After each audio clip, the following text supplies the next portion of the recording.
isi dan terletak hatinya.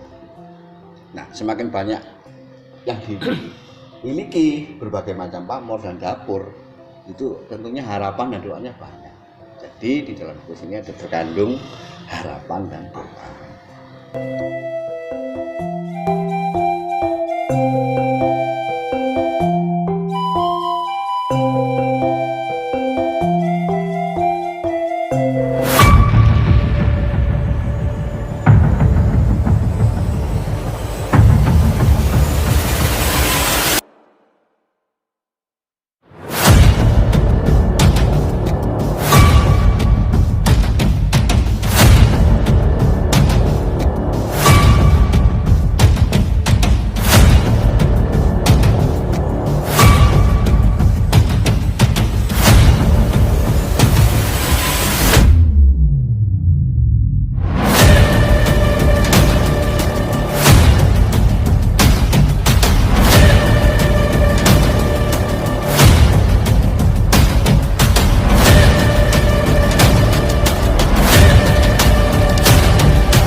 Pertama kan rata-rata itu kan milenial itu kan persepsinya ya, ngapain sih kita merawat keris satu, ngapain keris diminyaki, ngapain keris juga ditirakapi, sehingga mungkin penjelasan secara ilmiahnya atau apa biar milenial itu lebih mengena, biar tidak pelik lagi.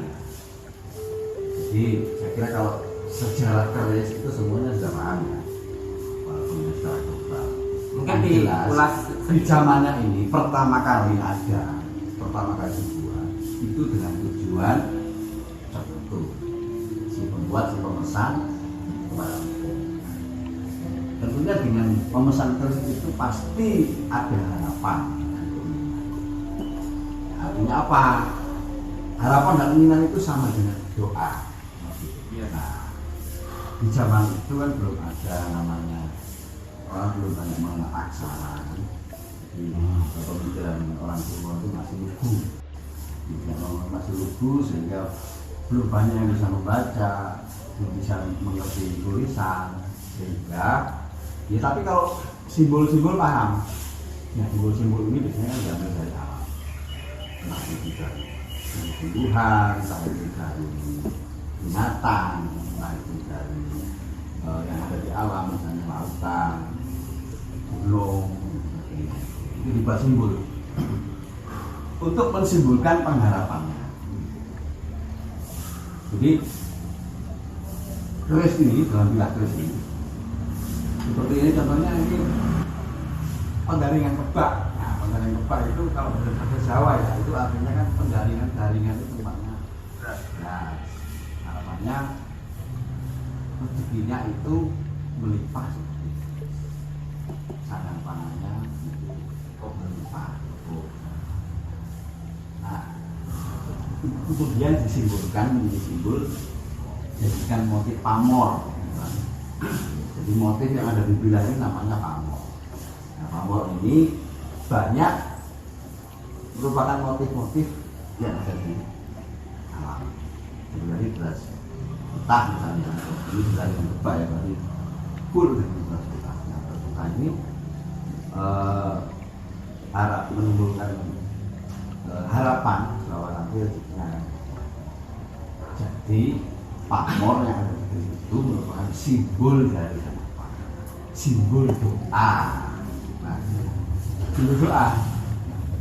Ketika memiliki ini, maka kita membisikkan selalu ingat akan harapan, ingat akan doanya yang diucapkan dalam Al-Quran. Niatannya itu selalu.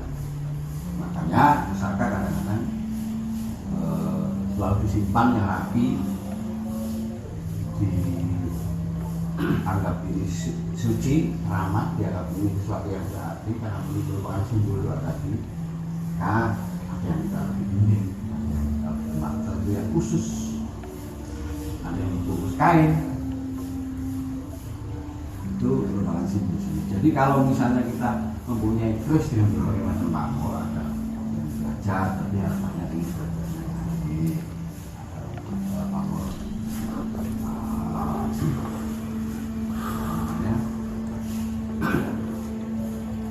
mas, harapannya kaya, ada pamor gajah binurung, perlindungan, harapannya selalu terlindungi, ada mahesa.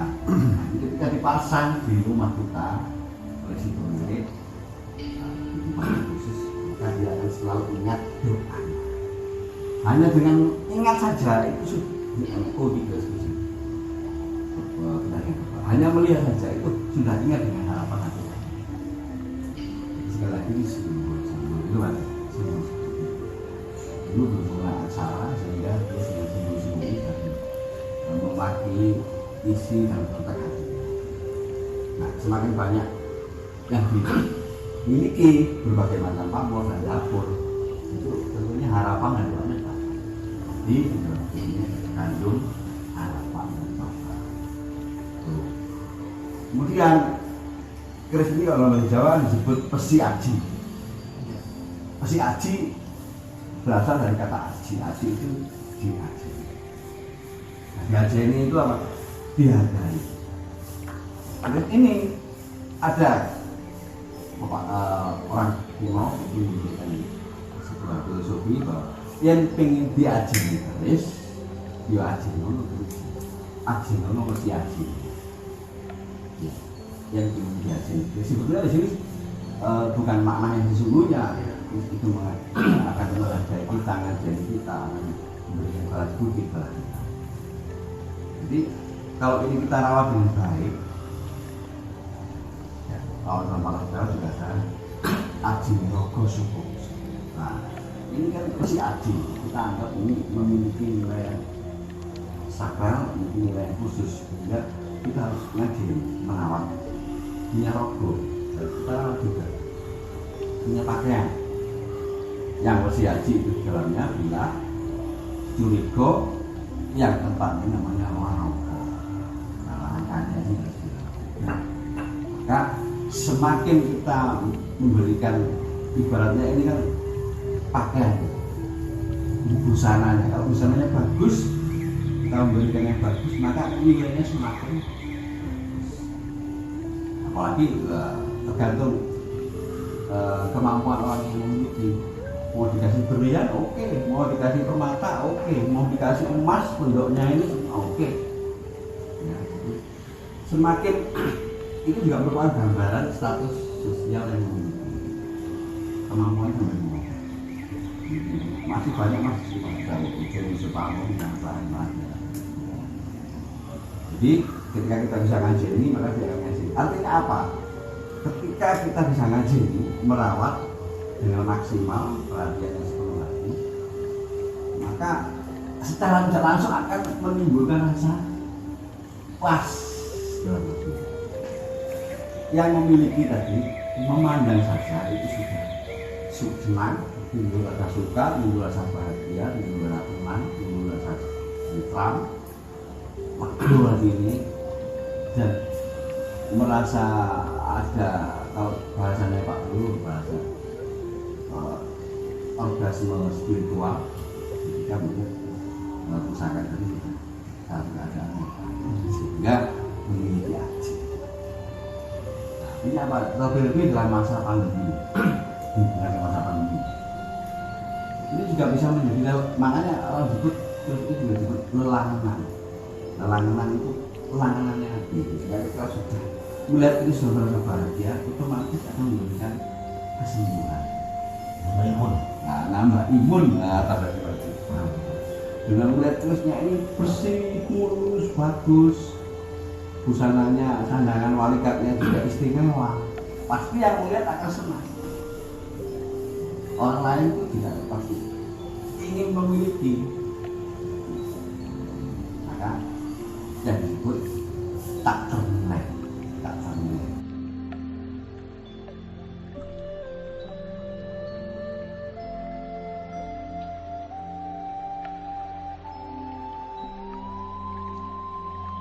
Nah yang kedua, kenapa kok ini diminyaki? Untuk menghindari karat, minyak ini juga sebagai salah satu sarana agar memperlambat pembunuhan karat. Kalau itu kalau diberi wangian, diberi minyak, ini akan lebih indah, lebih awet, terawat, utuh, pamornya bisa dilihat. Nah ketika itu sudah utuh, sempurna, tidak ada cacat, maka yang melihat ini akan merasa bahagia, senang. Pemiliknya tentunya akan akhirnya menjadi sehat, akhirnya batin, menjadi semangat, menjadi spirit, menjadi kuat. Kekuatannya sebetulnya munculnya adalah dari diri kita sendiri, tersugesti. Ya, diri kita sendiri, bukan dari bagaimanapun ini namanya dibuat oleh manusia. Hanya saja para empu dulu, kala empu itu yang membuat pusaka itu pasti dengan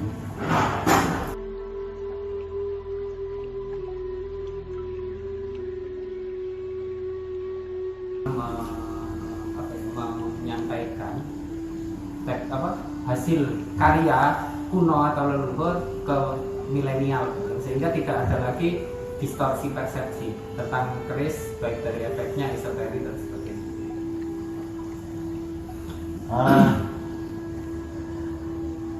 Kalau saya menyikapi keris itu seperti yang Pak Koko tadi katakan, bahwa keris itu dinamakan wesi aji.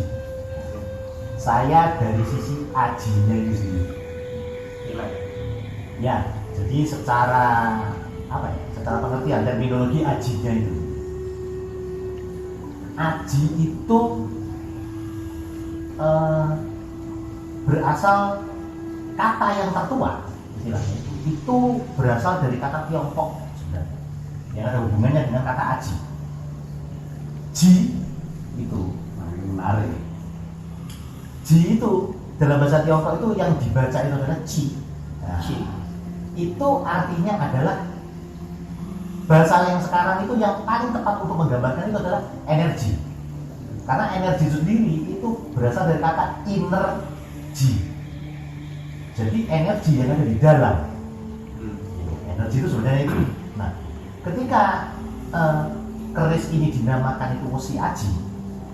Nah, wesi itu kan bisa dikatakan besi ya, logam lah, katakanlah logam seperti itu. Logam aji. Nah, ketika aji ini artinya itu adalah energi, berarti adalah apa? Ini adalah logam yang berenergi sebenarnya. Cuman kan energi seperti apa? Ya. Nah, kita ketahui kan dalam keris itu, yang saya ketahui ya, saya ini juga bisa keliru, mungkin bisa ditambahkan nanti itu, sedikitnya itu terdapat 5 jenis logam. Sedikitnya dari satu bilah keris itu terdapat 5 jenis logam. Yang pernah saya tahu itu bahkan sampai 9 ya, jenis logam. Logam-logam ini sebenarnya adalah mempunyai energi yang berbeda-beda. Itu dalam kata begini, contoh ya, dalam satu keris saja, ini yang saya pegang ini terdapat besi, kemudian terdapat nikel yang bentuknya putih ini, warnanya yang putih ini adalah nikel ini. Dan kemudian di sini juga ada gold ya, emas. Juga besi yang ada di sini ini juga ada kandungan peraknya. Itu nikel, perak itu. Jadi di dalam satu bilah ini saja, ini sedikitnya kita sudah menemukan satu ya, emas, besi, nikel, perak. Dan yang sering kali itu katut ya, di dalam emas itu juga tembaga. Ada unsur tembaganya. Jadi terdapat 5 jenis, sedikitnya 5 jenis logam di dalam satu bilah keris. Itu ya ungkapan yang sebenarnya tidak mengada-ada, itu ya sangat masuk akal. Kita ketahui ya, kalau dalam ilmu metalurgi ya, ilmu perlogaman itu, masing-masing jenis logam itu mempunyai tingkatan energi yang berbeda-beda. Kenapa logam itu dinamakan itu logam mulia, logam ya bukan logam tidak mulia gitu ya? Itu kan karena semakin mulia logam itu semakin tidak terpengaruh dengan energi. Dalam artian itu semakin tidak terpengaruh medan magnet. Jadi logam mulia itu dia itu tidak terpengaruh dengan magnet. Seperti halnya emas kan tidak terpengaruh dengan magnet. Memang ada emas itu yang terpengaruh dengan magnet bukan dari emasnya, tetapi emas itu kan ya campuran yang ada di dalam emas itu yang kemudian menarik medan magnet itu. Dalam artian begini, kita menilai ini dari masalah listrik saja. Dari listrik saja ya. Listrik itu sebenarnya adalah energi. Dan kemudian listrik itu bisa dibangkitkan itu oleh manusia sebenarnya. Karena satu sel itu mempunyai tegangan listrik itu 0,7 mV. Satu sel manusia itu mempunyai tegangan 0,7 mV. Sementara manusia itu mempunyai berapa banyak sel. Makanya teramat sangat masuk akal ketika orang itu bisa memusatkan pikirannya, itu bisa mengaktifkan energi listrik yang ada di dalam dirinya. Mungkin teman-teman atau beliau-beliau ini pernah menyaksikan itu di dalam yang katanya itu tenaga dalam itu yang sampai bisa mendorong orang, terlepas itu settingan atau tidak ya istilahnya ya. Itu bisa orang itu seperti itu. Sebenarnya itu kan dari manajemen energinya, dari manusia itu sendiri. Nah, ketika keris ini sebenarnya itu terbuat dari logam yang kemudian itu bisa menghantarkan listrik dari manusianya itu sendiri, atau mungkin untuk disimpan juga di dalam sini karena di sini ada nikel. Karena kita ketahui baterai itu sebenarnya yang menyimpan energinya itu adalah kandungan nikelnya. Makanya kan kalau mungkin dulu itu ada cerita keris yang sampai bercahaya atau apa, saya tidak memandang itu dari sisi bohongnya, tapi kemungkinan jika itu benar, kita kan harus harus fair dalam memperlakukan sumber literatur misalkan ya. Contohnya begini, ada di dalam satu babat atau mungkin ada di dalam satu cerita folklore yang ada di masyarakat yang mungkin ya, itu yang adanya keris itu yang sampai bercahaya. Kita tidak bisa bilang oh itu tidak mungkin, karena itu tidak logis. Kita tidak bisa seperti itu. Kita harus fair. Ketika kita menganggap itu tidak mungkin, ada kemungkinan itu juga mungkin. Kita sebagai orang yang terpelajar, kita harus memikirkan faktor itu, gitu. Faktor objektif dan Faktor ilmiahnya. iya, gitu loh. Kita harus seperti itu. Ternyata memang potensi itu bisa sebenarnya terjadi. Ketika keris itu mempunyai di dalamnya itu terdapat kandungan nikelnya, dalam artian begini, misalkan kan kalau dalam satu bilah keris ya contohnya ini kemungkinan besar proporsinya ini mungkin besinya yang paling banyak itu, tetapi kan bisa kita buat itu nikelnya yang banyak, kan seperti itu. Bisa jadi ada satu keris dulu yang dibuat oleh leluhur kita itu yang kandungan nikelnya itu dominan. Nah, ketika kita tahu kan orang yang membuat keris atau bahasanya itu empu, itu kan orang yang di atas rata-rata kemampuan. Dalam artian itu pemikirannya juga di atas rata-rata karena ya teknik metalurgi itu ilmu yang sulit gitu loh. Apalagi di saat itu yang kita itu banyak kekurangan banyak keterbatasan lah istilahnya dalam pengolahan. Makanya kita ketahui sendiri energi itu sudah ada di dalam diri manusia. Pemusatan fokus manusia itu bisa menghantarkan energi yang ada di dalam tubuh manusia. Kalau kita ambil kasusnya itu adalah empu yang sedang membuat keris, jadi ketika keris ini jadi, si empunya itu memfokuskan energinya. Ketika istilahnya itu keris ini contohnya seperti yang Pak Koko tadi jelaskan itu katanya apa tadi Pak, penjaringan tegak atau apa? Nah, yang diibaratkan itu nanti itu rezekinya itu ya melimpah seperti itu. Harapan. Nah, harapannya seperti itu. Jadi si empu ini memfokuskan energinya dia, memfokuskan pikirannya dia, yang mana itu berupa satu doa harapan, ya kan? Itu jenis energinya gitu ya. Itu difokuskan dalam keris itu. Jadi seperti diinstal istilahnya energinya itu oleh si empu. Itu begitu. Nah, ketika energi itu sudah dimasukkan ke dalam keris ini, maka energi ini kan bisa membangkitkan. Membangkitkan apa ya? Ketika energi yang diinstal atau dipasang itu adalah energi yang mungkin itu dia bekerja, semangat atau apa, maka otomatis ketika keris ini dipegang oleh yang bersangkutan, yang pemilik kerisnya kemudian itu, maka akan menimbulkan energi, memantik energi untuk giat bekerja. Maka dari situ akhirnya itu dari penjelasan itu yang tidak bisa diketahui oleh yang sekarang ini, ilmu bisa dikatakan ini adalah ilmu yang terputus sebenarnya. Ya kan? Pengetahuan yang terputus sebenarnya, bukan apa ya sebenarnya pengertiannya saja yang terputus begitu. Akhirnya kan kita bisa, oh ternyata memang logis sekali ketika keris itu yang dimasukkan itu bisa menimbulkan energi yang apa itu, kemudian orang yang giat bekerja, akhirnya dia itu misalkan itu menghasilkan pendapatan yang banyak, maka otomatis pendaringannya itu akan terjamin. Maka itu yang terjadi. Kembali lagi kepada Ci itu tadi, Ji.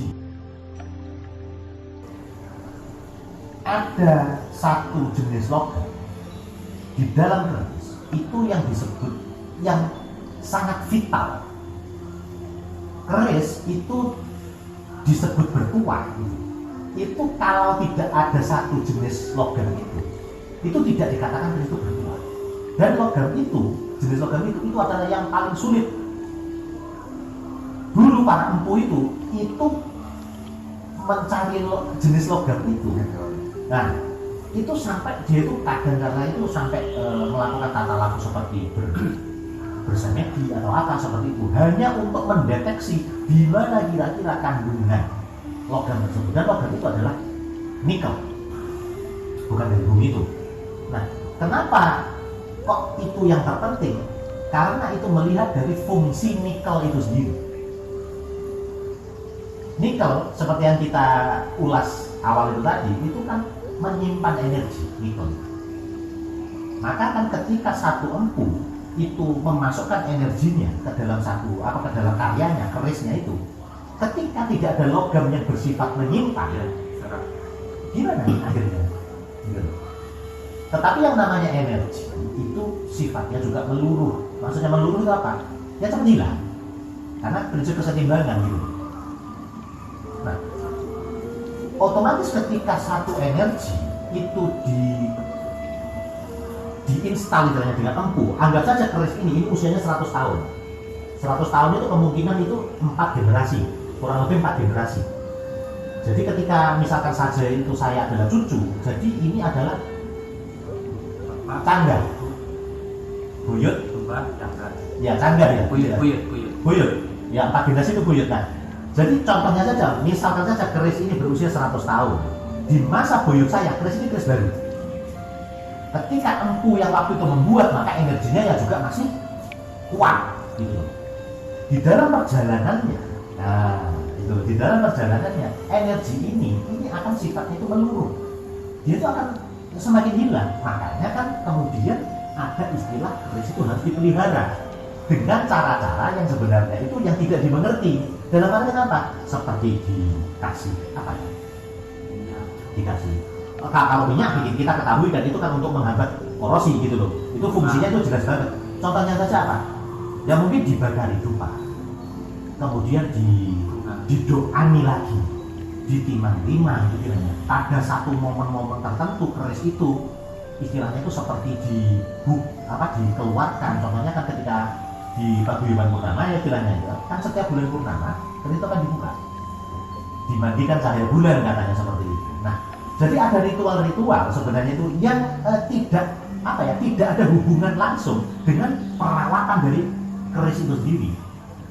Itu kan tidak diketahui dengan generasi yang sekarang.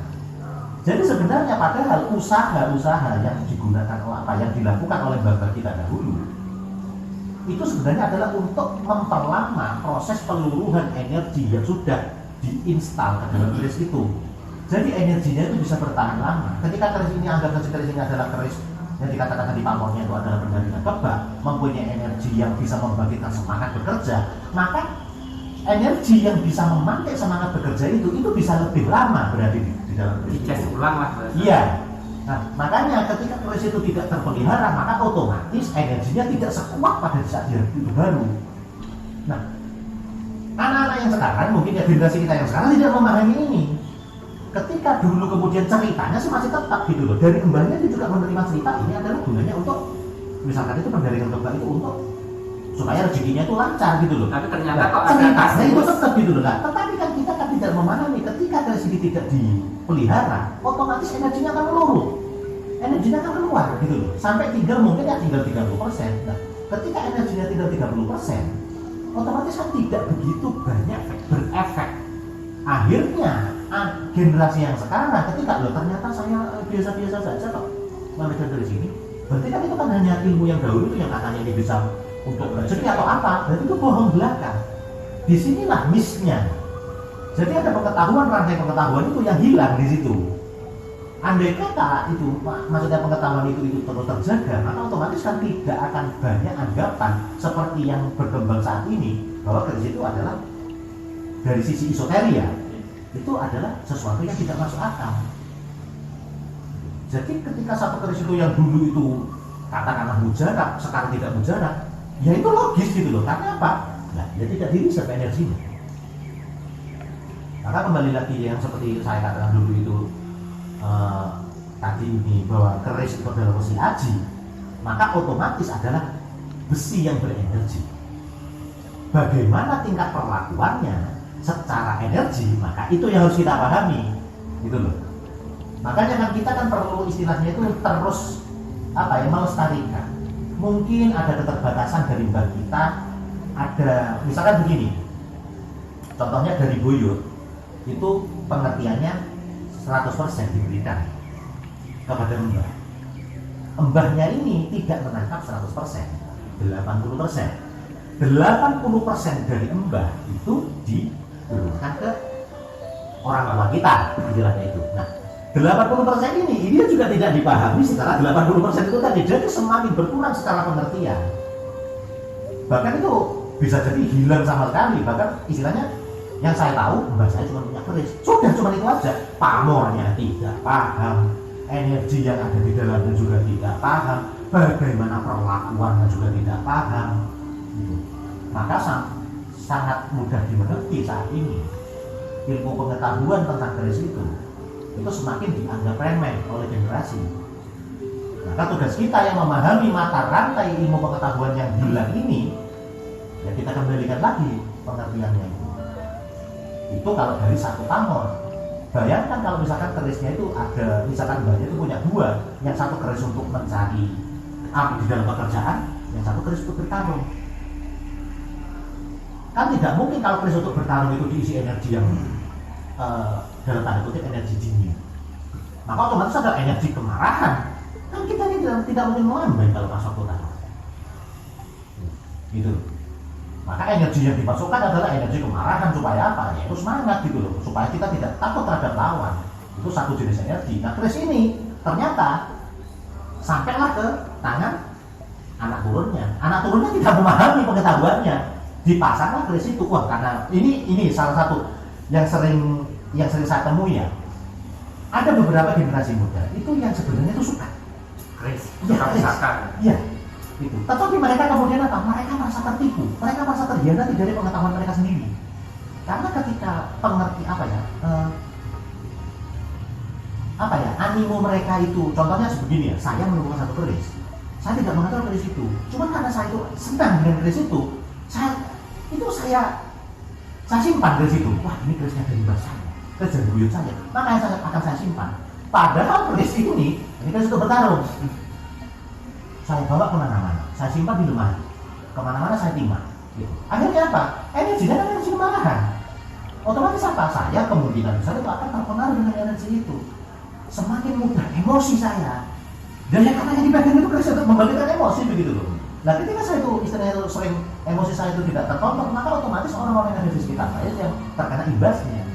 Contohnya adalah apa? Mungkin anak istri saya menjadi lebih pemarah, lebih apa gitu. Akhirnya apa? Ketika saya itu hanya memegang garis ini, oh itu pasti gara-gara garis ini. Aku semenjak pegang garis ini, rumah tanggaku semakin tidak harmonis begitu akhirnya. Maka otomatis kan ketika saya itu beranggapan akhirnya itu, wah ini gara-gara semenjak, bukan gara-gara ya, awalnya itu ya semenjak saya memegang garis ini, rumah tangga saya semakin tidak harmonis. Akhirnya kan saya kan merasa terhianati dengan pengetahuan saya sendiri. Padahal yang saya ketahui itu tidak mencakup tentang keseluruhan tentang garis ini karena kurang pengetahuan. Akhirnya apa? Ya akhirnya saya ketika saya merasa marah, akhirnya saya buang lagi di situ. Belum lagi ditambah mungkin pengetahuan dari sisi mungkin ya beberapa agama ketika disikapi dengan istilahnya itu dengan cekak ya istilahnya itu. Contohnya apa? Ya itu tadi karena kita tidak tahu akhirnya dianggap lemah. Akhirnya dianggap sesuatu yang istilahnya itu ya ini sesuatu hal yang apa ya, anggap saja istilahnya ya jelek lah kayak gitu. Ada banyak kan seperti itu. Akhirnya apa ya sudah klop sudah ketika fakta terjadi maksudnya itu keris ini mengakibatkan keluarganya tidak harmonis, ditambah lagi ajaran yang dia anut itu mengatakan seperti itu, akhirnya apa? Membentuk satu paradigma berpikir yang memvalidasi bahwa oh keris ini memang sesuatu yang tidak bagus. Akhirnya ini terjadi secara berturut-turut, tidak ada, maksudnya itu masih belum banyak pengetahuan itu yang menjembatani ini. Sehingga ketika sekarang generasi itu dikatakan itu tidak begitu respect akhirnya dengan keris ya bisa dipetakan penyebabnya adalah apa? Mata rantai pengetahuan yang hilang. Jadi ilmu yang disampaikan itu tidak utuh. Nah, ketika satu informasi tidak utuh maka pasti akan terjadi distorsi. Energi yang sebenarnya itu bagus akhirnya malah tidak bagus. Jadi kalau saya menyikapi dari keris itu ya seperti itu tadi, berangkat dari pengertiannya dari Wasi Aji yang sebenarnya itu adalah energi dan bagaimana manajemen energinya itu yang saya sikapi. Simbol-simbol harapan ini ketika kita melihat saja, apalagi memegang, semakin mudah. Nah, kemudian berkaitan dengan energi tadi yang disampaikan. Jadi keris ini menerima gelombang energi dari pemiliknya. Semakin makanya ini hubungan dengan kenapa tadi kok dilacati. Sebetulnya itu adalah sebuah perlakuan. Ketika kita memusatkan pikiran seperti yang teman-teman maksud, maka gelombang otak kita itu menginduksi transfer energi materi ini ngecek ulang. Kalau ini dilakukan secara berulang-ulang, otomatis materi yang dari sini bisa mencapai berarti nikel atau metal itu bisa menyimpan apa namanya elemen-elemen atau maupun soal kita itu melekat. Semakin sering banyak macam-macam caranya, dari setiap malam Jumat, dari setiap malam Kliwon, yang wajib setiap malam satu suro dibuka dibersihkan semua. Sebetulnya itu adalah menginduksi kekuatan doa harapan kita lagi. Kita menginduksi doa dan harapan, kita bukan memohon sesuatu dari benda ini, bukan. Kita justru menginduksi. Nah, kemudian itu esensi dari kenapa dilakukan. Nah, kalau ini terawat, otomatis akan nyambung ke generasi sesudah kita. Iya. Makanya diberi minyak itu supaya tidak mudah kalah. Minyaknya ingin yang diberi pewangi, yang wangi sekali supaya lebih indah. Kita akan merasa nyaman ketika melihat itu. Kalau besinya kerjanya ya dikasih apa saja yang lebih nggak ada pengaruhnya. Tapi yang memiliki ini merasa dia menjadi sehat pikirannya, sehat hatinya, sehat psikis kita dengan memandang dan merawat ini kita. Nah, kemudian diberi dupa, diberi dua, sama. Semakin kita memperlakukan ini istimewa, semakin kita semakin fokus, otomatis energi kita Semakin kuat, semakin ke sana. Iya. Apalagi setiap hari dilihat, dipandang, dipegang. Ini ibaratnya seperti itu ya. Maka energi kita kan banyak yang menghidupi ke sana. Nah, makanya secara terus-menerus pengulangan perawatan diberi dupa, didoai, saya bukan bilang dimintai, ya, itu didoai. Amalan menurut keyakinan masing-masing, ya caranya masing-masing itu sebenarnya kan adalah itu. Kemudian yang dikatakan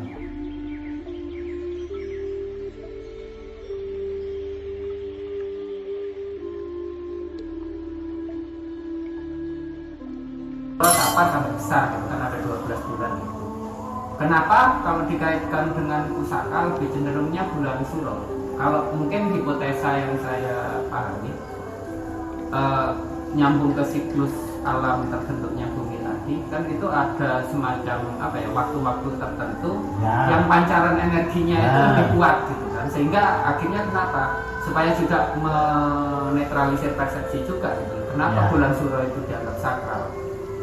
yang saya tahu, ini maksudnya hubungan dengan keris ya? Iya.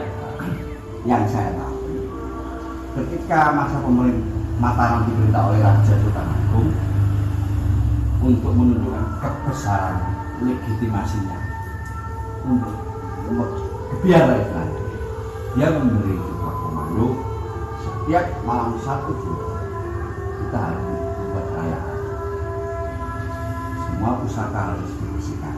Salah satunya itu ucapan dari sekolah. Kemudian lepas dari yang lainnya nggak unsur politik, dan itu ekonomi lalu global membuat itu dan sebagainya. Artinya apa? Ini seperti contohnya begini saja. Banyuwangi dulu kan ada dok-dokan. Ketika bupati membuat SK dok-dokan, maka terus Seluruh Banyuwangi dok-dokan. Ketika ini sudah menjadi kebiasaan, ketika mau meninggalkan rasanya kan nggak enak. Iya. Untuk sewu juga begitu. SK untuk sewu. Itu udah lagi dagangan tahun depan. Terus ketika ini tidak ada jalan nggak enak, ketipu alat. Selalu seperti itu. Jadi ini adalah sebenarnya sebuah kebiasaan atau pembiasaan dari awal yang dilestarikan. Hanya adat ini dibuat oleh kesepakatan sebuah komunitas. Kalau di keraton ini keraton yang mempunyai kekuasaan pemerintahan. Kalau kita namanya penguasa membuat sabda atau peraturan, yaitu perintah. Jadi kan memang kan kalau bumi itu kan tidak berdiri sendiri, juga ada bulan sebagai satunya, juga ada planet-planet yang lain, juga ada matahari yang sebenarnya itu energinya itu yang sangat vital. Nah, yang dinamakan itu bulan, terus bulan dalam arti waktu ini ya, bukan bulan ini, bukan bulan fisiknya ya, bulan dalam arti waktu itu kan sebenarnya kan musim. Ya kalau kita ngomong masalah musim itu selalu berkaitan dengan sudut orbit istilahnya itu posisi bumi terhadap matahari Dan mungkin terhadap bintang-bintang yang terhadap benda-benda langit yang lainnya begitu loh. Nah, mungkin leluhur kita dulu itu kan menggunakan ilmu titan. Nah, jadi ada beberapa di momen-momen tertentu, di waktu-waktu tertentu yang sudah dititeni oleh leluhur kita, itu yang mempunyai energi bukan masalah kuat dan tidaknya, tetapi yang pas. Tipe energinya, energi kan bermacam-macam, gitu loh. Ya kan energi kan bermacam-macam energi. Nah, jadi ada mungkin itu pada siklus yang mana, pada musim yang mana, pada sudut kemiringan yang berapa, pada orbit yang seperti apa, itu istilahnya itu yang pas untuk istilahnya yaitu tadi memberi untuk gelaran pusaka itu tadi begitu. Bisa jadi ini suro itu ya paling pas untuk istilahnya itu yang untuk ngurusi pusaka lah istilahnya itu yang seperti itu. Yang seperti Pak Koko tadi katakan itu untuk masalah yang kesepakatan, ya itu tadi kan faktor alam. Sekarang faktor kesepakatan, manusia kan juga bagian dari alam. Ketika terbentuk kesadaran secara kolektif, maka otomatis sugesti yang diakibatkan itu ya juga berimbas. Contohnya, Anda berpikiran negatif ke satu orang, dengan beberapa orang yang berpikiran negatif secara sekaligus ke orang itu juga gitu. Ini kan efeknya lebih banyak beberapa orang ini ngefeknya begitu. Maka yang seperti Pak Koko katakan tadi, ketika seorang penguasa itu bisa mengkondisikan rakyatnya, membuat satu peraturan atau membuat satu kesepakatan, itu kan kondisinya sebenarnya. Jadi ketika istilahnya itu sudah dibentuk seperti ini, istilahnya contohnya ya, kalau tidak dilakukan, kita akan mendapatkan balak, misalkan. Kita akan mendapatkan kesusahan, kesialan, misalnya seperti itu. Nah, kesadaran ini kan kalau terbentuk secara kolektif, ya lebih ngefek begitu daripada satu orang. Jangankan seperti itu, contohnya saja bulan-bulan yang kita ketahui, Januari, Februari, kata Oktober, Okta itu 8 sebenarnya di dalam bahasa Latin. Faktanya bulan berapa? Bulan 10. Padahal yang artinya bulan 10 itu sebenarnya Desember. Itu bulan 10. Usut punya usut, ini ternyata di dalam penanggalan ini akibat ulah dari Julius Kaisar. Menambahi. Iya, dan Agustus Kaisar juga. Ini namanya masuk. Ini namanya masuk. Jadi setelah Juno itu artinya bulan. Gitu. Dimasukkan Julius. Gitu. Diteruskan kemudian kaisarnya waktu itu adalah Agustus. Gitu. Agustus kemudian itu dia juga mengikuti istilahnya itu langkah yang diambil oleh Julius. Agustus namanya dia dimasukkan setelah Julius. Itu kita pakai sampai sekarang.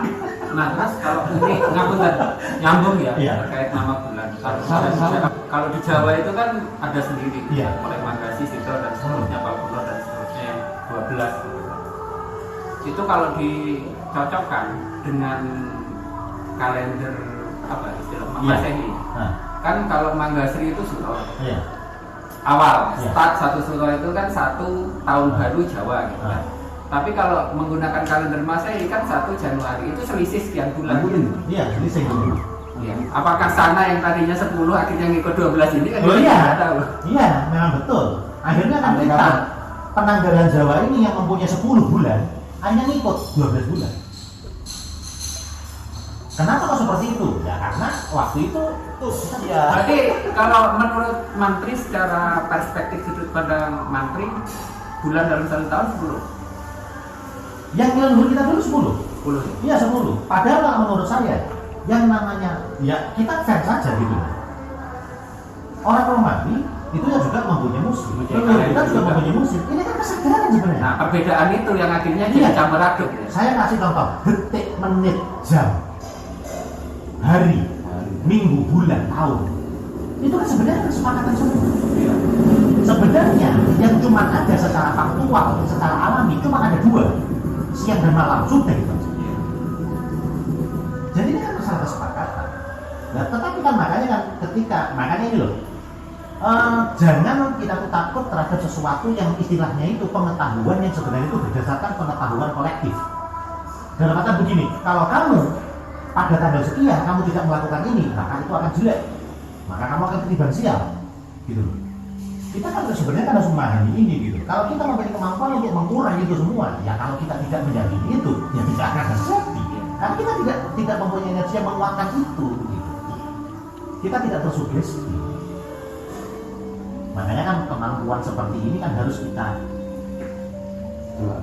kita gunakan.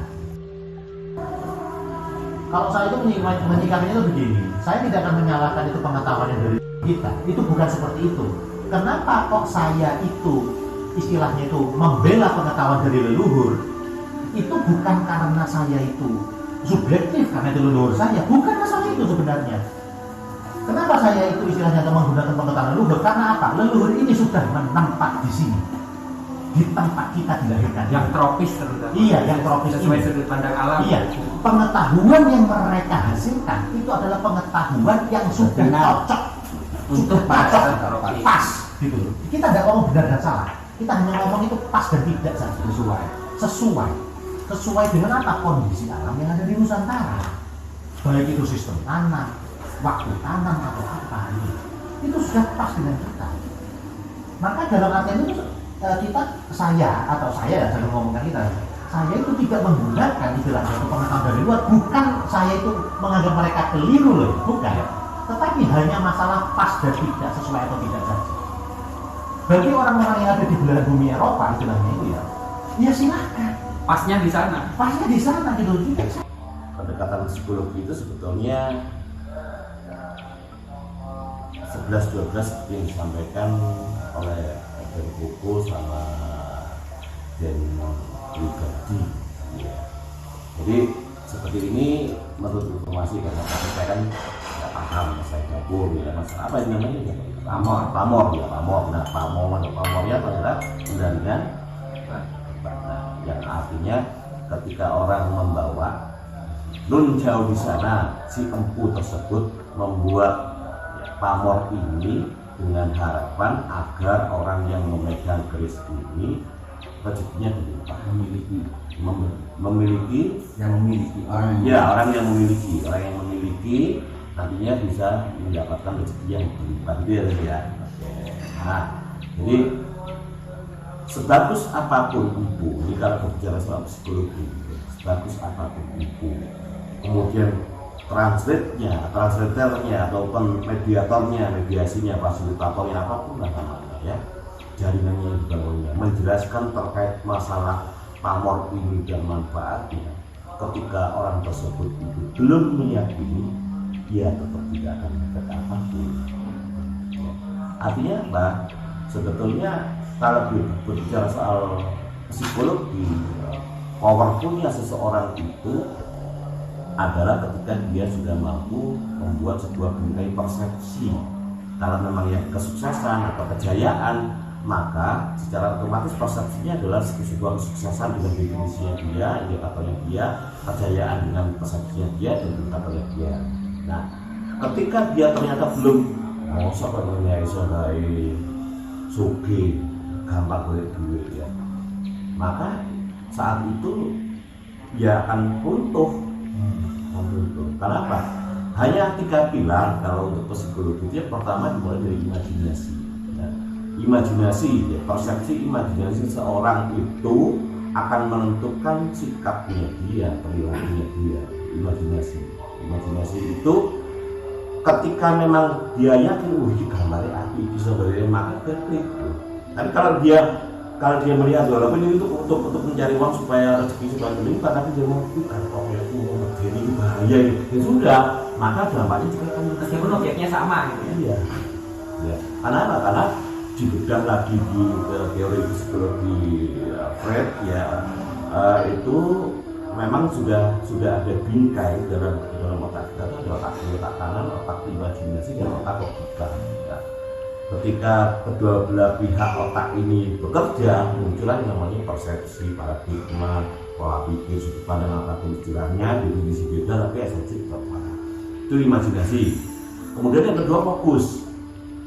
Nah fokus ya, sebagus apapun empu itu dan fasilitator atau mediator yang menjelaskan dari bawah sampai atas, dari bentuk fisiknya sampai dengan ragangannya dan sebagainya, kalau dia ternyata sebetulnya feel-nya hanya di sini nih, fokusnya di sini. Aku senang iki nih, yang kayak gini nih. Misalkan nih, nah ini dia mengimajinasikan adalah gigi-gigi, ya kan? Nah, atau boleh dikatakan seperti hanya sepeda motor itu uji gearnya. Ini yang bisa membuat saya nantinya akan lebih semangat kerja. Jadi bukan lagi pada penjelasan pamornya lagi bukan, karena apa? Fokus itu menentukan sikap. Dan yang berikutnya setelah fokus itu adalah afirmasi ya. Setelah dia meyakini apa yang disampaikan empu melalui fasilitator dan mediatornya ya, dan dia itu yakin sudah ya. Tapi kemudian dia hanya menaruhnya saja, kemudian dia hanya meletakkannya di dalam lemari misalkan. Nah, dia yang bersangkutan yang memiliki lupa ya. lupa terkait masalah, oh iya aku dulu keris misalkan kayak gitu. Maka ini pun belum akan berdampak. Muncullah rumus yang ketiga adalah A. Ya, apa itu afirmasi? Seperti yang disampaikan dan Gogo tadi, setiap kali mau berangkat kerja atau iki pamor, kerja iki pamor, ini keris ini ya. Dia yang paham. Dan beliau setiap kali ketika mau bekerja, mau beraktivitas sempat melihat, walaupun yang melihat dari warongkong ya, maka afirmasi itu muncul. Nah, di mekanisme dunia psikologi, imajinasi, fokus dan afirmasi ini adalah pintu untuk segala apapun yang dikehendaki dengan dari pola pikirnya. Kalau ingin kesuksesan di bidang usaha, maka muncullah itu. Nah, kalau memang ternyata mau diarahkan untuk ke spiritual, ya juga muncul afirmasi. Karena apa? Imajinasi, fokus dan afirmasi ini sebenarnya hanya jembatan. Jembatan untuk apa? Jembatan untuk memperkuat belief system atau sistem keyakinan manusia yang nantinya akan mewujud pada visi dia sendiri. Makanya ketika berbicara kris memang juga harus dilengkapi, ya kan? It's okay. Saya selalu jangan hormat lah buat teman-teman yang sangat paham pamor, dapur dan sebagainya. Saya minim banget masalah itu.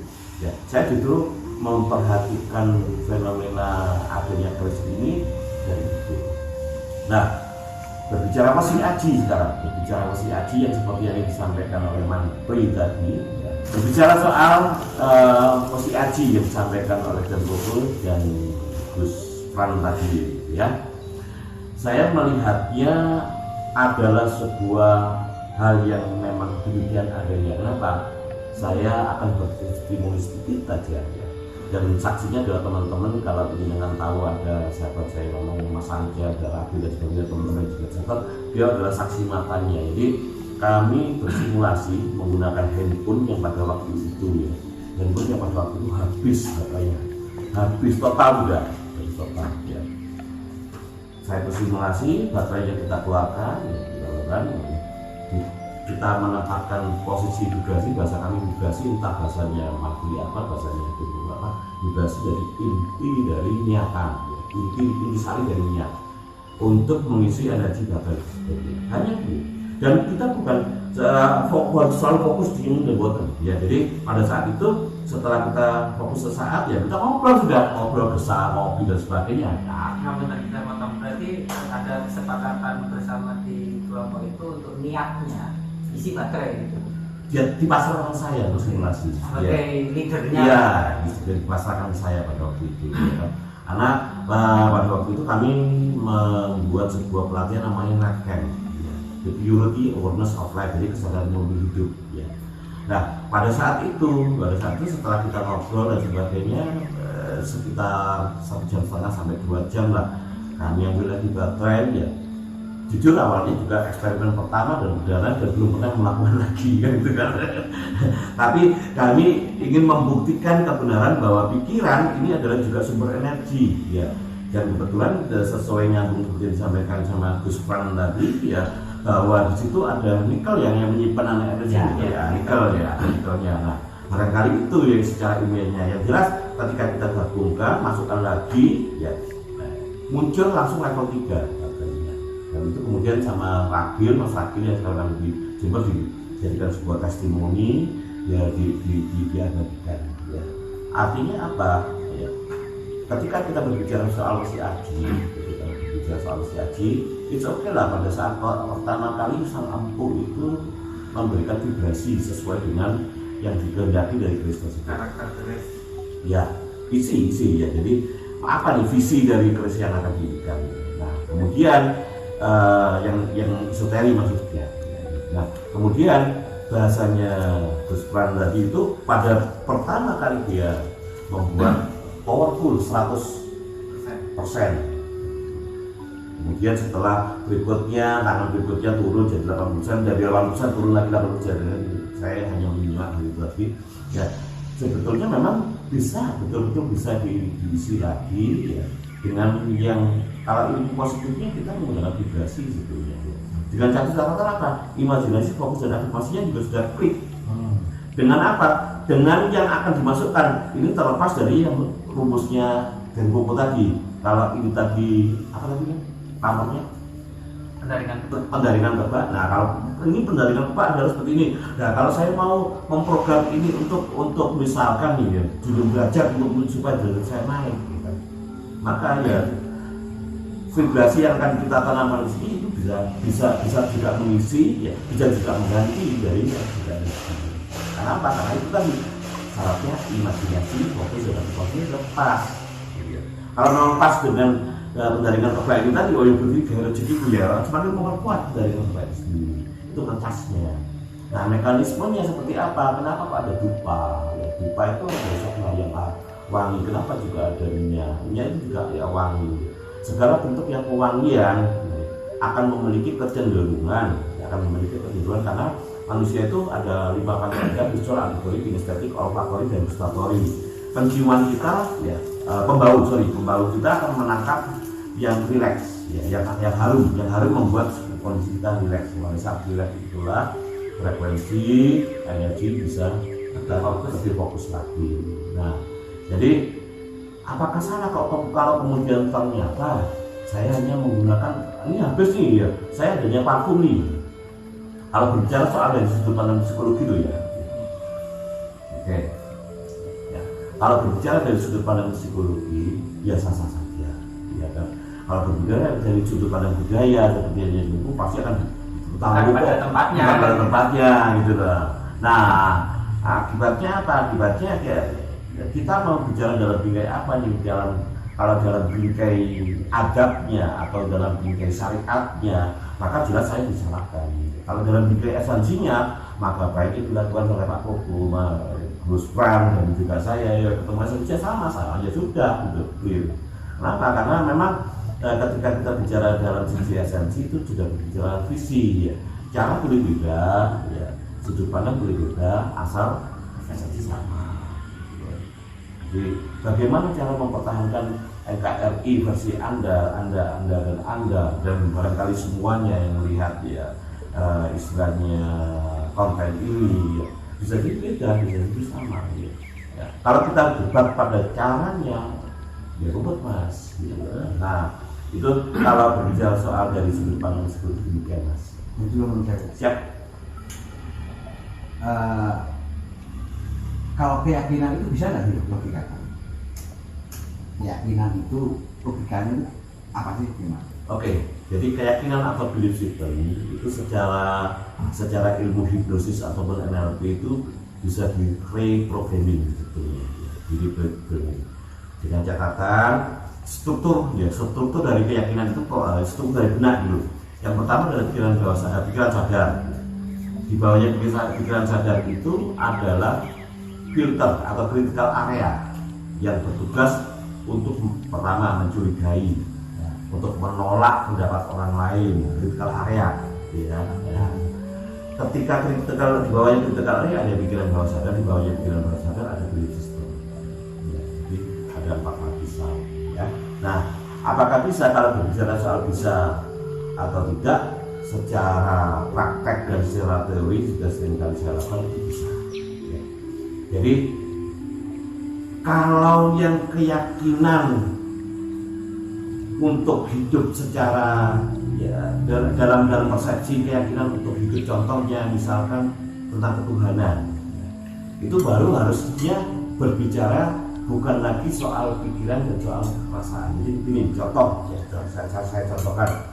Kalau misalkan ini biasanya saya simulasikan ke anak-anak mahasiswa saya ya. Misalkan pada saat saya pas istilahnya istirahat saya goda, kamu percaya enggak? Sering melihat kalau ketika ada orang meninggal dunia, salah satu keluarganya pasti akan ngomong bahwa mohon doanya semoga sepanjang hidupnya almarhum atau almarhumah ini dicatat ya menjadi amal ibadah. Apapun yang dilakukan itu menjadi amal ibadahnya. Mahasiswa ataupun mahasiswa saya semuanya pernah mendengar itu dan mereka mau mengiyakan. Oh iya Pak. Oke, sekarang saya tanya amal ibadah itu ya berarti mendapatkan ridho dari Allah, dari Tuhan, ya, dari Gusti, dari Pangeran apapun. Nah, dari ada kehendak, makanya dicatat menjadi amal ibadah. Apakah kamu sepakat? Mereka lagi-lagi sepakat. Mereka sepakat ya. Karena apa? Karena sudah sesuai dengan ridhonya. Kemudian saya teruskan lagi. Kalau ridho Allah itu apa dalam persepsi kamu? Mereka menjawab, ada yang ngomong izin Allah, ada yang ngomong kehendak Allah, ada yang ngomong restu Allah, ya kan? Ada yang ngomong sesuai dengan kemauan ya, kehendaknya Allah. Itu oke, saya ambil. Ya. Lalu saya setelah sepakat itu saya ikuti lagi, saya sampaikan lagi. Kira-kira kalau menurut kamu keberadaan kamu sekarang di sini lagi belajar dengan Pak Sulu, kamu tahu misalkan bahwa kamu sekarang ternyata betul-betul mendapatkan ridho Allah, bagaimana kira-kira perasaannya? Mereka rata-rata mereka ngomong, waduh saya senang, jelas happiness ya kan, bahagia, kemudian gembira ya kan, enjoy apapun lah istilahnya itu. Oke, saya ambil lagi, saya baru geser mulai masuk ke gongnya. Saya biasanya ngomong, loh kamu pernah dengar surga dan neraka menurut tokoh-tokoh agama yang mulia Pak? Apakah surga dan neraka itu milik siapa? Menurut dalam persepsi kamu? Milik Allah, milik Tuhan. Oke. Nah, saya terus ngomong, apakah ada orang yang bisa masuk surga tanpa ridho Allah? Udah ada Pak. Jelas semuanya dengan ridho Allah. Oke, sepakat. Kemudian saya ngomong, kalau neraka, bagaimana? Apakah mentang-mentang neraka itu panas, kemudian ada orang ngomong, aku tak masuk neraka, gitu. Tidak ada Pak, dengan ridho Allah juga, dengan ridho Allah. Oke, saya kembalikan lagi dengan pendapat kamu. Katamu tadi bahwa dengan adanya ridho Allah itu happiness, senang, gembira, bahagia, enjoy dan sebagainya. Berarti masuk neraka dengan happiness, dengan enjoy, dengan bahagia, mulai dia. Nah, brandnya itu sesungguhnya apa? Ketika bingkai keyakinan yang harusnya masuk dalam sebuah kesadaran itu masih dalam ranah pikiran. Dan saya juga sudah pernah mengalami pemahaman agama yang masih masuk dalam ranah pikiran, masih bingung sendiri. Karena apa? Karena kita masih manusia, kita masih ada di bahasanya Gus Pran itu fitrah ya kan. Basic fundamentalnya. Jadi artinya apa? Kalau belief system yang memang sudah berjalan untuk hidup dan kehidupannya itu bukan lagi soal pikiran dan perasaan. Nah, tetapi dengan cara seperti ini kita bisa mempola belief systemnya dia. Artinya kita ya. Nah, ketika dia sudah blank, maka andai kata saya akan mengateiskan dia, berarti salah kan apa yang diajarkan oleh guru agama. Salah kan yang disampaikan oleh tokoh agama ini, yaitu kalau saya mau mengateiskan dia atau saya mau menggeser ke yang lainnya. Nah, kenapa? Karena kalau itu lagi-lagi saya beri penekanan bahwa ketika berbicara soal kesadaran agama, keyakinan agama itu ada suatu hal yang sebetulnya sulit untuk diterjemahkan dalam kata-kata. Contoh misalkan, saya juga ngetes ke mahasiswa saya, kamu ketahui malaikat itu terbuat dari apa? Mereka semua menjawab, guru agama, kiai dan sebagainya, malaikat itu dari cahaya. Nah, kemudian kalau setan atau iblis dari apa? Dari api. Oke, lampu kampus, kalau ruang kampus saya matikan, kemudian saya ambil korek, saya nyalakan. Kamu lihat apinya? Lihat. Kamu lihat cahayanya? Lihat. Oke, kalau begitu, ya, di mana malaikat dan di mana setan ketika ini jadi satu kesatuan seperti ini. Nah, teknik ngeblendkan inilah yang saya maksudkan ketika kita bertujuan untuk merekonstruksi belief system seseorang. Ya. Kalau seseorang tersebut berbicara belief systemnya dalam ranah kesadaran, ya, mereka tidak akan mendefinisikan. Contoh misalkan, menurut kamu surga dan neraka itu apa ya? Atau ridho Allah itu apa ya? Apa ya Pak ini? Tidak tahu Pak, ini kosong sudah. Nah, karena suatu hal yang disampaikan itu persepsinya belum klik untuk diri membongkar ya, critical area-nya sehingga bisa masuk ke dalam pikiran bawah sadar lalu masuk ke dalam belief systemnya, maka harus panjang lagi tahapannya.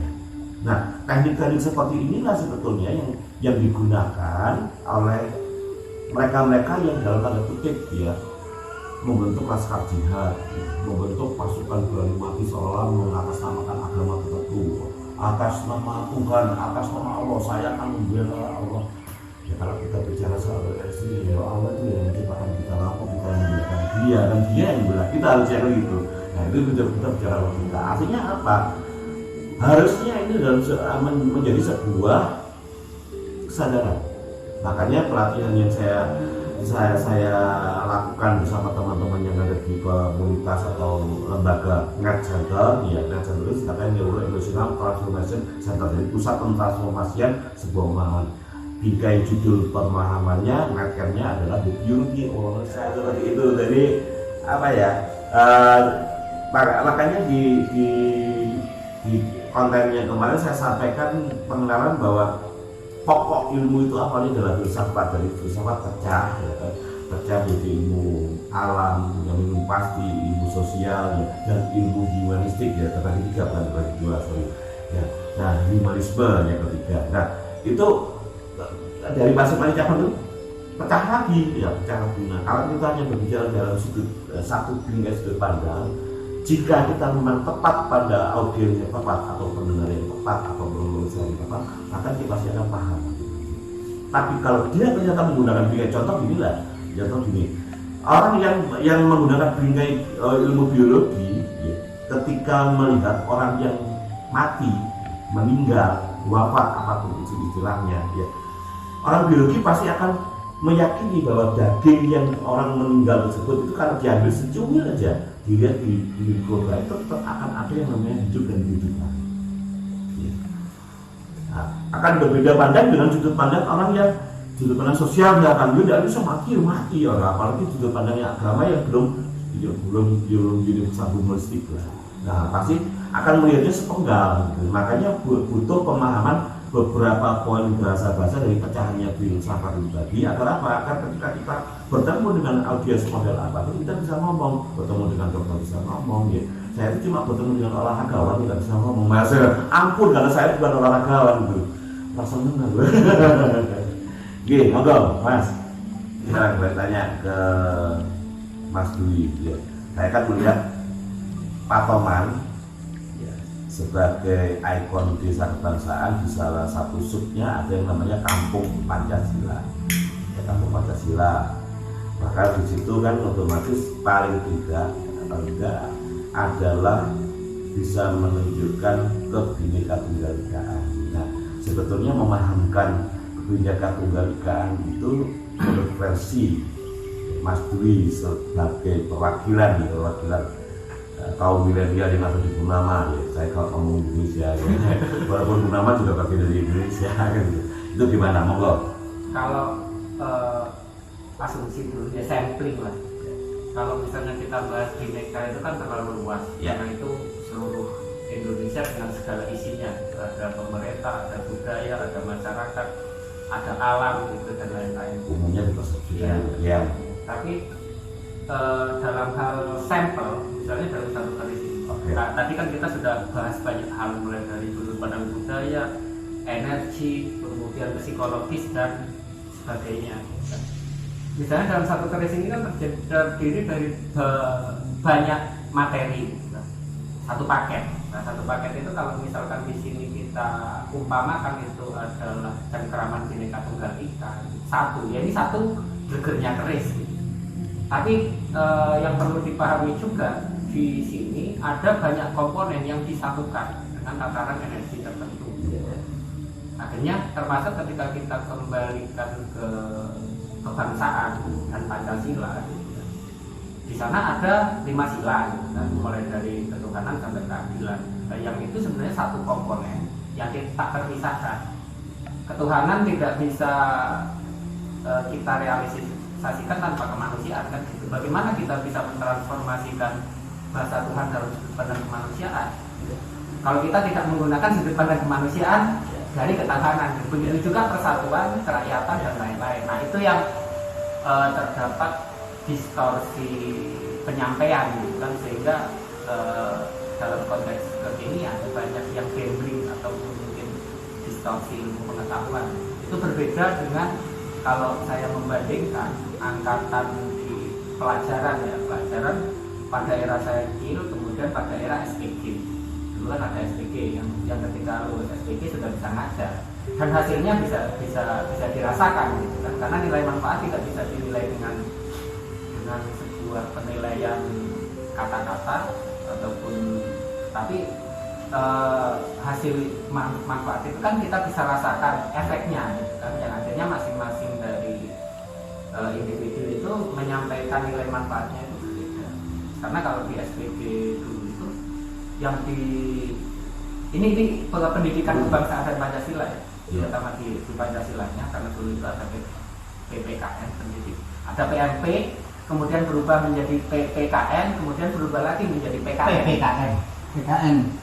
N Pancasila, bukan masyarakat.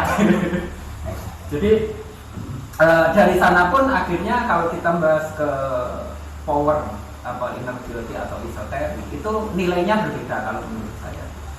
Karena ketika dari kata-kata pendidikan moral Pancasila itu kan mungkin bagi yang sudah memahami secara keseluruhan, secara holistik, ini punya power yang lebih.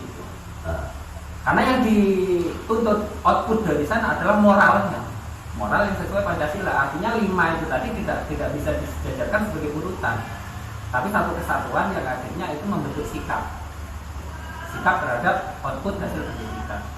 Kemudian berganti menjadi pendidikan Pancasila dan kewarganegaraan, PPKN itu tadi, yang akhirnya ketika kurikulum itu berubah, akhirnya karakternya itu juga berubah.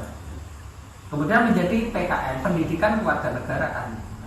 Meskipun secara esensinya sebenarnya sama gitu, tapi ketika itu dijelaskan dalam bentuk kata-kata dan sebagainya, itu akan menjadi sebuah persepsi yang berbeda. Yang tadi kita bahas istilahnya itu adalah ada pengetahuan yang tertutup.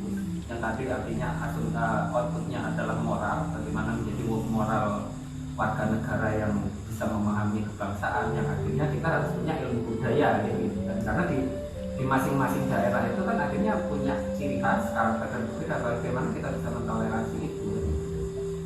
Apa seliro kalau bahasa Jawa.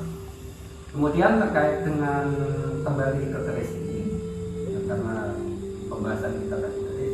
Nah di sini kan ada banyak sekali hal yang bisa kita bedah, yang itu sebagai bentuk yang tadi saya asumsikan sebagai sampling dari kebangsaan dan Pancasila. Karena kalau misalkan kebangsaan dan Pancasila itu yang tadi kita bahas itu sebagai sebuah harapan yang abstrak ya, yang akhirnya mau tidak mau kita harus bisa mencontohkan menjadi sesuatu yang faktual. Karena yang kecenderungan dilihat oleh manusia adalah yang nyata, kenyataannya bagaimana. Maka hasil output dari pendidikan yang tadi termasuk PMP, kemudian PPKN dan berubah menjadi PKN, itu outputnya bisa kita lihat terhadap sikap dari kita semua. Mungkin Pak Koko dulu masih PMP, Pak Sulun juga PMP. Berapa kali itu? Kalau kurikulum itu berkali-kali berubah. Mulai dari kalau kita flashback ke yang di Hajar Dewantara, kurikulumnya itu Taman Siswa itu sudah banyak sekali berubah. Karena kalau dulu saya pernah di BTD itu, di sana ada buku kecil itu tentang pendidikan moral Pancasila, satu buku. Tapi di sana esensinya itu luar biasa. Setiap kata itu punya power. Ketika orang memahami itu langsung nyambung. Kalau saya waktu itu baca. Nah, ada fenomena ketika saya googling, terlepas dari belum itu digunakan oleh Finlandia. Di salah satu artikel di sana itu yang mengadopsi bukunya Taman Siswa. Artinya apa? Ternyata di sana kalau kita lihat ranking pendidikan di dunia yang nomor 1 itu adalah Finlandia. Mulai dengan bahasa yang kekinian agar semakin banyak yang bisa diterjemahkan bahwa sebetulnya leluhur kita sangat luar biasa. Ya, sajinya kita mendapatkan sebuah budaya yang baru, dan saya betul-betul terima kasih ya, Bapak dan Koko karena selaku pendiri Forum Budaya Purnama. Dan terkait Pancasila ini kita bisa bedah lagi terkait masalah bagaimana memahami spiritualitas dengan bahasa yang lebih simpel lagi agar apa? Agar lebih banyak lagi attitude yang bisa ditindaklanjuti oleh generasi sekarang. Kita harus bisa menjadi personal yang menjadi jembatan antara jiwa atau kepribadian kita yang memang sudah dalam tanda kutip sepakat bismillah muri-muri kebudayaan leluhur kita, nilai-nilai falsafah mulai dari simbolnya, karisnya, nilai filosofinya, caranya dan sebagainya dengan generasi kekinian, generasi milenial, generasi LZ ya. Nah, kita harus mampu memulai menjadi kontributor untuk menjadi jembatan agar apa? Agar semakin bisa dipahami lah dengan anak-anak kekinian sehingga melihat keris, melihat tombak, melihat apapun itu dalam sudut pandang yang benar-benar bisa nyaman buat pribadinya saat ini. Itu aja terus statementnya. Saya kembalikan lagi ke Den Koko, ngobrol Den. Terima kasih. Mudah-mudahan apa yang kita lakukan pada petang hari ini mendapat bermanfaat bagi masing-masing dan Individu yang menerima. yang menyaksikan. Yang menyaksikan. Amin. Itu kata Salam budaya.